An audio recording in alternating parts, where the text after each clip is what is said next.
Judy Throgmartin, Administrative Specialist. John Tucker, Dean of Students. Tell us about your connection to NPC and where your journey began. My journey began in 1998. Well, actually, 1997. I applied for a job here, and I had no work experience. My husband had died, and I had been a stay-at-home mom for 25 years. I applied for a job. They told me my job, they'd keep the application for 90 days. I didn't get that job, but if I needed a job after that, that I'd have to reapply. About a year later, I get a call, and they said, "Are you still looking for a job?" Came and interviewed, and that same day, the place where I was working had said I may be losing my job there. So I knew where I was supposed to be, and I got the job then in 1998. My journey at National Park started as a student. I enrolled in the fall of 1988 for a couple of classes at night. And it went well, but then I left for the military right after that. And then came back as a full-time student in 1993 and started working here in the spring semester of 1999 teaching English. What do y'all think sets NPC campus apart from other campuses? I think there's more family orientation with us and the students and the faculty. I agree with that. Small class size, I think, is a thing that sets us apart. Facilities set us apart from other community colleges, and location sets us apart. You just go out on the campus and look around, you see the mountains and the trees, and it's Beautiful. Yeah. So what changes have y'all witnessed from your time here to the college? Growth. When I started, I was on the Quapaw side, and we had like 150 students. And so it's growth. Right, and I started as a student, so, the student center, the bookstore, that was all in the basement of the computer resource building, and it was much different than it is now. Some of the buildings are the same, but lots has changed. It is growth. It's more of a university feel in some ways. That's what I've noticed. Mm-hmm. I'd be curious to get your perspective on the different leadership styles that you've seen with the different presidents that you both have witnessed over the years. Well, I began under Dr. Spencer. Dr. Spencer was a great leader, very reserved in his interaction with students and with staff. After he was here, Dr. Carter came, and the style was totally different.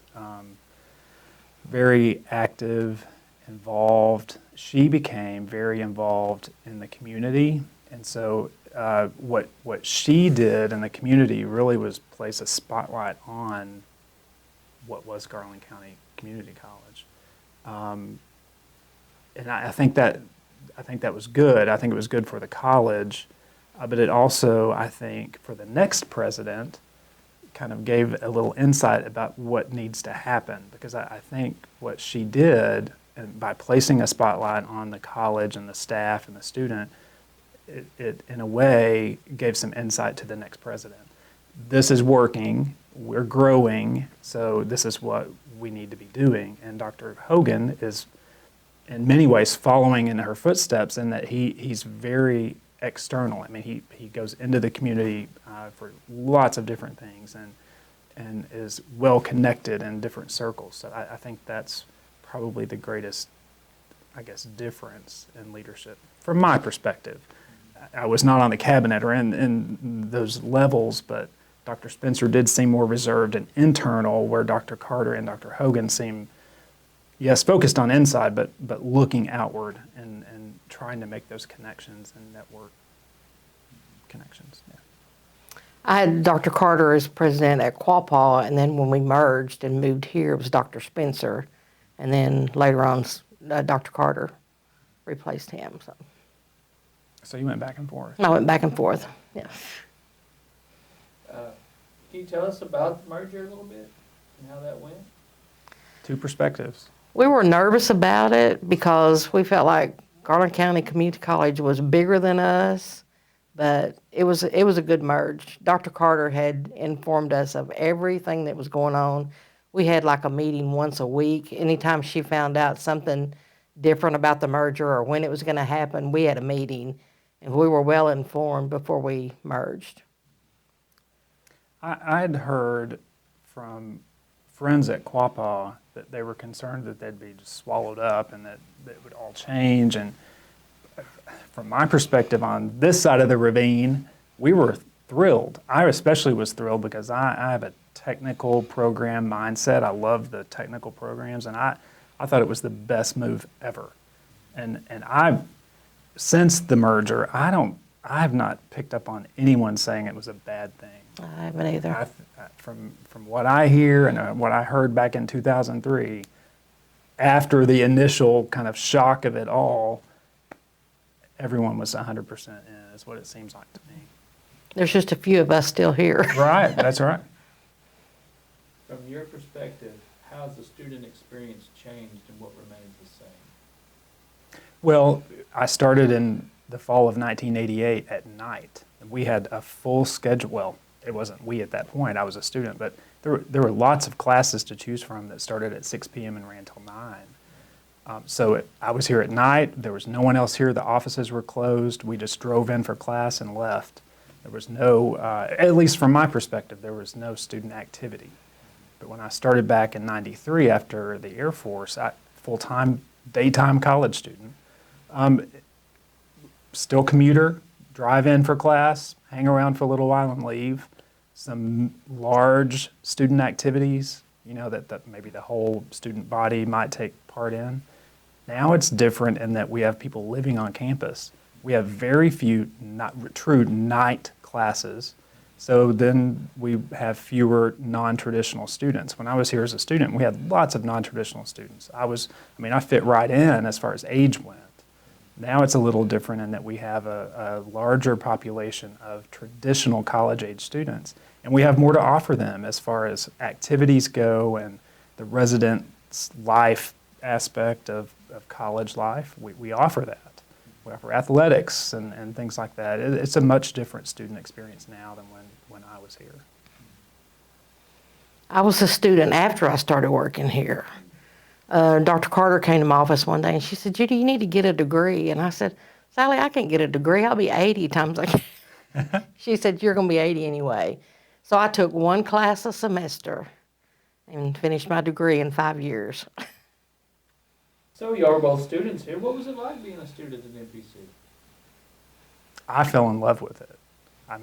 The atmosphere, the teachers, the staff, my fellow students.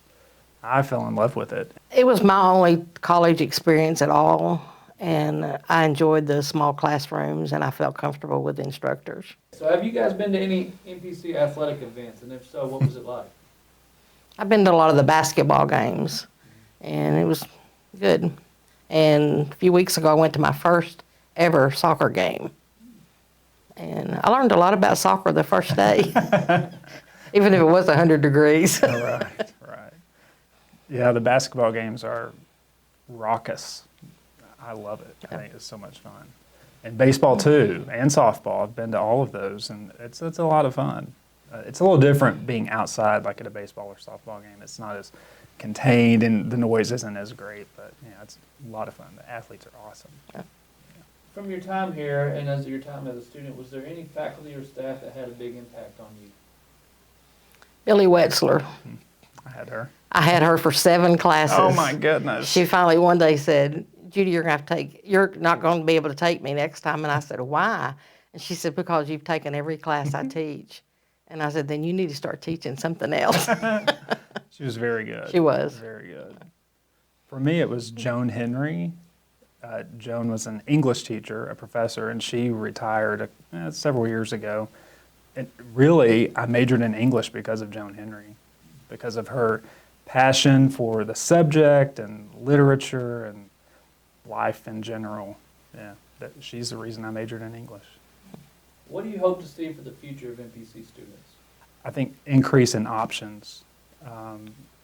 We see that yearly, really. We have additional degree plans or paths for students to take, and I really like the increase in options for a bachelor's degree on our campus. I would have totally taken advantage of that had I been here at that time, because it's here, it's local. I mean, I was a married, non-traditional student when I came here, and there's no way I would have left. But that's what I see, and then what I hope to see, just an increase in option. I agree. So what is your earliest memory of the college? 1997, when I saw the ad in the paper to apply for a job here. Both of my kids went here, though, in 93 and 95. We might have been students in the same class. It might have been. They both had Joan Henry. I liked her well. Yeah. We're trying to collect as much information about the beginnings of the college as we can, and y'all been here a while, so have y'all collected, do y'all have any information in regard to the beginnings of the college or those early days that you might could pass along to us that we could capture? For me, it's just what I've heard. You know, I think it was the 40th anniversary celebration. Barbara Briscoe, who will speak at the 50th, was talking about, you know, there was no building for Garland County Community. It was all over the city, and she would drive from class to class, and she commuted every day from Gurdon, and she had all of her stuff in the back of her car, and there was nothing to, no office to go to really. Well, they were all over the place. There was just no central location because the classrooms were all over is the way I understood it. But everything I know is just based on what I've heard. I think most of the offices were in trailers at that time. They were in trailers even on this campus when I was as a student, Right. here as a student. Yeah, the Student Affairs building, the Student Affairs trailer. Yeah, there were two of them over by the library. Do you have any funny or interesting stories you could share from your time here? Well, on the Quapaw side, about once a quarter, we had some kind of game that we played. And one time it was find the chicken. And they'd hide the chicken somewhere. It had to be visible, but What kind of chicken are we talking it was about? it was a big stuffed Oh, chicken. okay, I'm thinking. And then we had Easter egg hunts and, you know, That's cool. tricycle race. Jason Armitage is pretty good on tricycle. When I was a student, I was one of the veteran work study students for the VA Center on campus. And the person who was over that, Kathy Wells, was also over the drug and alcohol awareness initiative at the college. So she would have, before spring break, she would have a week-long safe spring break kind of event throughout the week. Well, she would always bring, do you remember this? She would bring out a wrecked car and park it in the parking lot, or have it parked in the parking lot, and it was, you know, don't drink and drive kind of thing. Well, she also wanted to make I guess, a point that you could die. I mean, you could die if you do this. And so Springy Dingy downtown had a coffin, and so she rented this coffin, and I had to go pick it up in my truck. So I drove through Hot Springs with the coffin in the back of my truck. That's what we used to do. That's before Kathy spring break. Wells. That's definitely, yeah. What does MPC turning 50 mean to you, and what would you say it means to the college? We have parents that bring their kids out to tour, and they'll say, man, we didn't have all this stuff when we were here. Hear it I can't all the believe how time. much this has grown. It's a big milestone. Yeah, that's the word I was thinking, milestone, but also stability, longevity. Nothing at National Park College stays the same. It's going to change, and it's not, it's always for the better, really. I think it's always with the student